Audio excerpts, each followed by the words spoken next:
Jesus over it, and they had to move out of their house and live in the booth.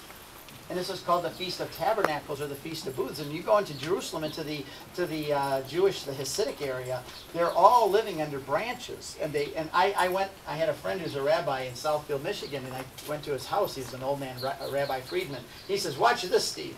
And he pushes a button, and he's got a patio, and all of a sudden, this whole construction comes out. It's all covered in leaves. He said, "We bring this out now because it is a festival of booths starting." And then after the week, it all goes back down. So, but it's not unusual for Peter to say, "Let us build a tabernacle here," because you're supposed to remember wandering in the wilderness by living in a booth that you build out of leaves. So it's not unusual. But the point is Peter, you have to realize these aren't three equals standing here.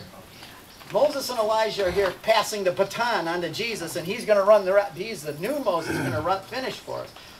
But this was not unusual that they would build booths there. Yes, our guide mentioned that the scripture says that Jesus was up in Banyas and 6 days later. Yeah. So I'm just kind of trying to think of the time frame in terms of the Feast of Booths. I think there's also a time reference in the Gospel of John to the Feast of Booths. Is it John that says it was on the last day? John 7. It's the last day of the great feast, the Feast of Tabernacles. You know, we're up in Galilee where Zebulun and Naphtali were. You can imagine how hard it would have been for Israelite pilgrims to make it all the way down to Jerusalem 3 times a year. You read in the book of Tobit. Tobit was from the tribe of Naphtali, and he describes how he was the only one of his tribesmen to actually make that long pilgrimage journey down. But you already get the foretaste of what the new covenant is.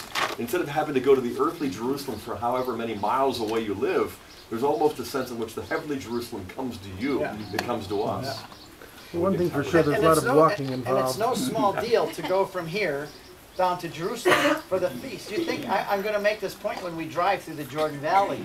Mary and Jesus and Joseph, when he's 12 years old, we get a picture of them going down and back. This is a long way. You imagine it's 100 degrees. I've been in September in the Jordan Valley, and it's 118, and I'm saying we got to get moving. We still have to get to Cana and to lunch, and our mass is at 2, and anyway along the way we lose time, and we do have to get back on these taxis to go back down. So if we could quickly do the rosary. Do just one mystery without any frills. Yep, and then take a few minutes to go in the church and up on the platform, and then we'll head back to the cabs around 9:45 to 10.